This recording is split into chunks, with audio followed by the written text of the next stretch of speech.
রয়েছে সেগুলো আমরা আলোচনার মাধ্যমে আমরা বিভিন্ন যে যৌথ ওয়ার্কিং গ্রুপ হবে এবং কমিটি গঠন করে এবং যখন উভয় পক্ষ সহমত পোষণ করবে তখনই আমরা এগুলো ইমপ্লিমেন্ট আমরা করব। এবং বিশেষ করে যে বিষয়গুলো নিয়ে আজকে ভেরি ইম্পর্টেন্ট, আপনারা বাই দিস টাইম নিশ্চয়ই পেয়ে গেছেন, সেগুলো হচ্ছে তাদের ইতিহাস, জনজাতিদের ইতিহাস এবং জমির অধিকার, রাজনৈতিক অধিকার, অর্থনৈতিক উন্নয়ন, পরিচিতি, সাংস্কৃতিক, ভাষা ইত্যাদি বিষয়ে বেশি স্ট্রেস দেওয়া হবে যাতে করে এগুলো আমরা সমাধান করতে পারি। আজকের যখন ওখানে চুক্তি সম্পাদিত হয়েছিল সেখানে আমাদের মহারাজা প্রদ্যোৎ কিশোর দেববর্মা তো ছিলেন, পাশাপাশি আমাদের এলওপি সবাই জানেন, যিনি আমাদের বিধানসভা যিনি লিডার অফ অপোজিশন, উনি ওখানে ছিলেন।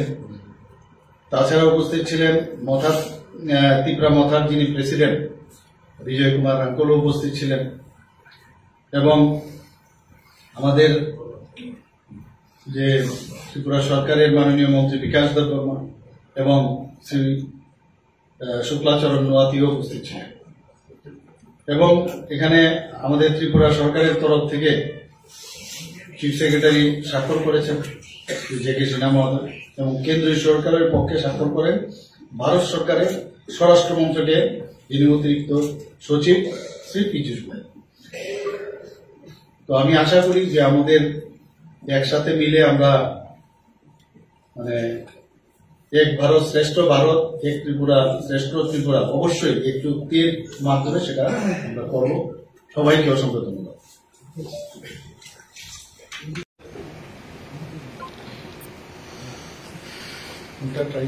হাই পাওয়ার মডেলিটি কমিটি একটা বানানো হয়েছিল আগে, না এখন যেহেতু এটা আমাদের হয়ে গেছে না, তো ন্যাচারালি এখন নতুন করে আমরা বানাবো। ওইটা যে অবস্থায় আছে কিন্তু এখন যেহেতু এটা আপ টু ডেট, তো ন্যাচারালি আমার মনে হয় এটার মধ্যে আমাদের স্ট্রেস দিতে হবে। আরেকটা কথা হলো জয়েন্ট ওয়ার্কিং গ্রুপ হবে, এটা কম্পিটিশন কি হবে, কবে মধ্যে হতে পারে? এটা আমরা তো নিশ্চয়ই করবো। এখন তো আবার ইলেকশন প্রায় আজকে তো ডিক্লেয়ারও হচ্ছে, সব জায়গায় ক্যান্ডিডেটও ডিক্লেয়ার হয়েছে, কিন্তু এর মাঝেও কিন্তু আমরা কাজ শুরু করে দেব এবং সময়ের মধ্যেও যেন সব আমরা শেষ করতে পারি সেটাও কিন্তু এই ট্রাইপার্টাইট যে আমাদের চুক্তি আছে তার মধ্যে বলা হয়েছে, কিন্তু একজাক্ট ডেট বলা যাবে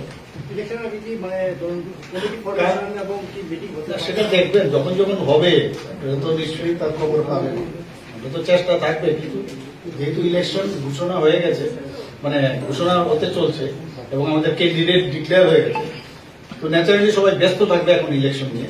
এর মধ্যে আমরা চেষ্টা করবো যা যা টাইম টু টাইম আপনারা খবর পাবেন, অসুবিধার কারণ আছে বলে মনে হয়। আপনি যেমনটা বললেন যে পশ্চিম ত্রিপুরা লোকসভার মনোনীত প্রার্থীর নাম ঘোষণা হয়েছে, পূর্ব ত্রিপুরা নিয়ে কি পরিকল্পনা রয়েছে? পরিকল্পনা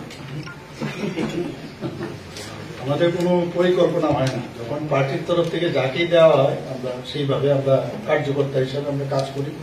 যখন ঘোষণা হবে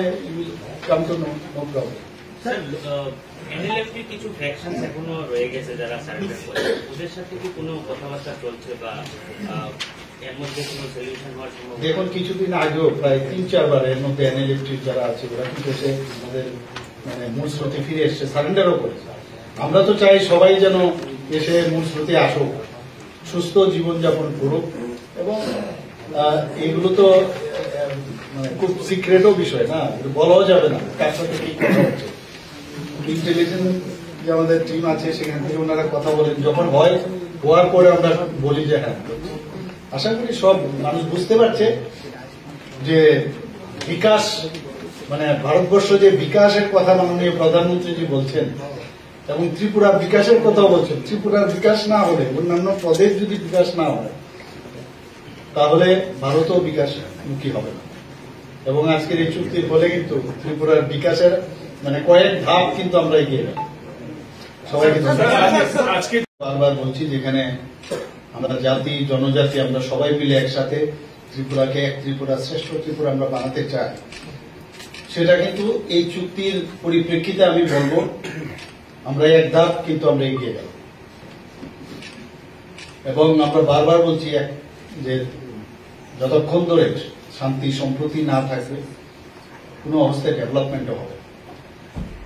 তো সেই দিক দিয়ে বিচার যদি আমরা করি, মাননীয় গৃহমন্ত্রীজি বলেছেন যে আজকের দিনটি সত্যিই একটা ঐতিহাসিক।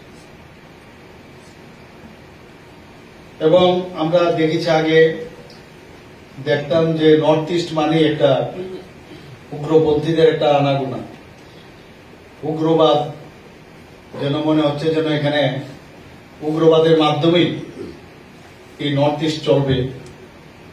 এবং নানা রকম বিবাদ এই নর্থ ইস্টের মধ্যে থাকতো। ত্রিপুরাও এর মধ্যে আমরা সবাই জানি যে এনএলএফটি থেকে আরম্ভ করে বিভিন্ন সময় বিভিন্ন উগ্রবাদী সংগঠন এখানে ছিল। এবং সেগুলোকে এখন হিংসা মুক্ত বলুন, আজকে উগ্রবাদ মুক্ত বলুন, বিবাদ মুক্ত বলুন, সেটা কিন্তু মাননীয় প্রধানমন্ত্রীজির মার্গদর্শনে এবং আমাদের গৃহমন্ত্রীজির হস্তক্ষেপে সেটা সম্ভব হয়েছে। এবং ত্রিপুরায় শুধু নয়, সারা নর্থ ইস্টার্ন রিজিয়নে যারা এই বিশ্বাস করতেন তারা কিন্তু আজকে মূল স্রোতে ফিরে এসছে। বিভিন্ন সময়ে আপনারা দেখেছেন এর মধ্যে অনেকে যারা এই উগ্রপন্থা ছাড়তে পারেনি এখনো কিন্তু টাইম টু টাইম ওরা কিন্তু সারেন্ডার করছেন, মূল স্রোতে ফিরে আসছেন। এবং 2019-এর যে এনএলএফটি চুক্তি আমরা সবাই জানি, সেই চুক্তিও সম্পাদিত হয়েছিল। 2020-তে ব্রুরিয়ান শরণার্থীদের সঙ্গে যে কোয়াড্রিপার্টাইট যে চুক্তি, সেটাও আমরা সবাই জানি। 2021 সালে কার্বি চুক্তি, 2022 সালে আদিবাসী চুক্তি এবং পরে আসাম মেঘালয় আন্তঃরাজ্য সীমানা যে নির্ধারণ চুক্তি, সেটাও হয়েছে। 2023 সালে আসাম অরুণাচল প্রদেশ, সেখানেও বর্ডারের যে নির্ধারণ চুক্তিটাও হয়েছে।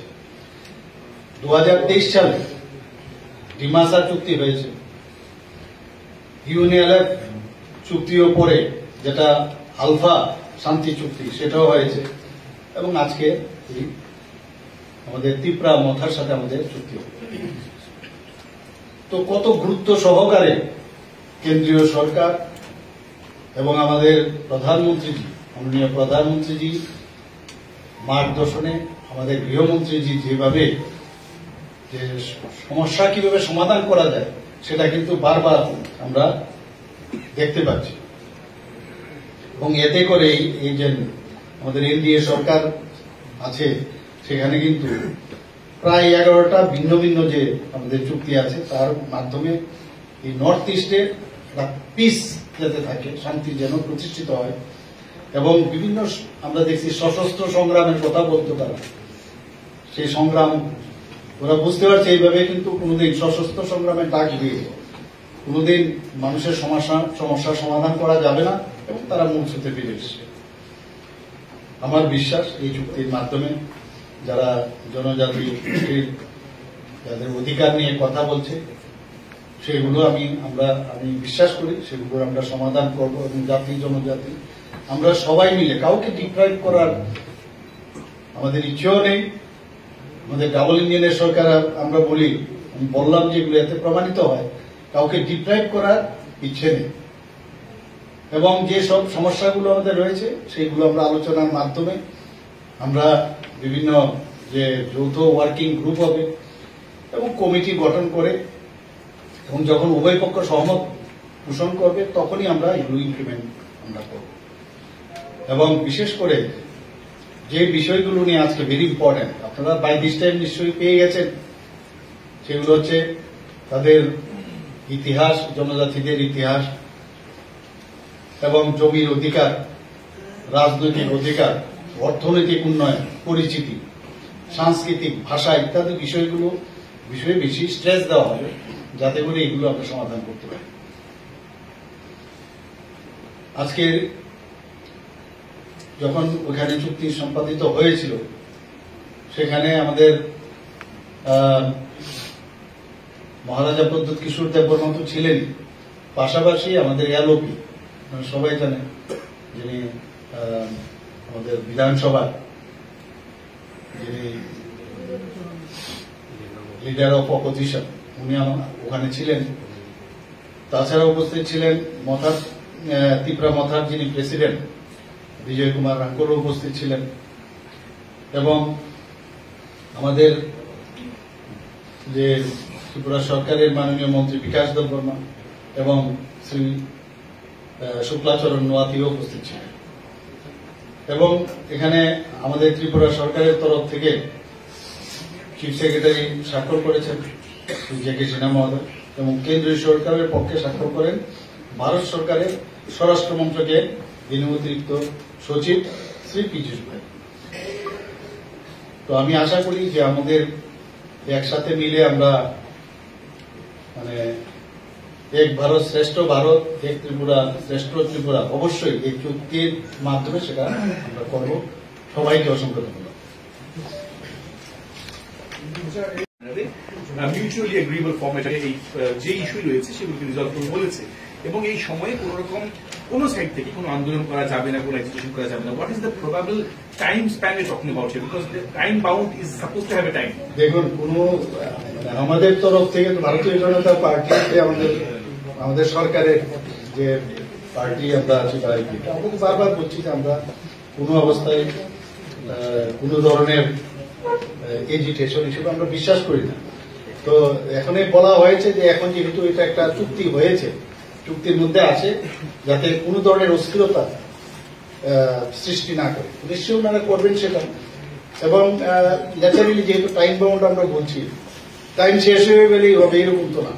আর টাইম তো আমরা বলিনি যে এত তারিখের উঠতে চাই, তো হবে, আমরা করবো, এটা নিশ্চয়ই করবো। আপনারা দেখবেন, আপনারাও এর মধ্যে থাকবেন। আশা করি will all enjoy. Since the first meeting in Agartala, in presence of Home Minister, he said that this is not the right time, we may go to the government also. Was there any talks in that? No, I don't have any idea. Regarding this matter, nothing was discussed. Thank you. Sir, আজকে বিকেলে একটি মুখ্যমন্ত্রী জন আরোগ্য যোজনা নিয়ে একটা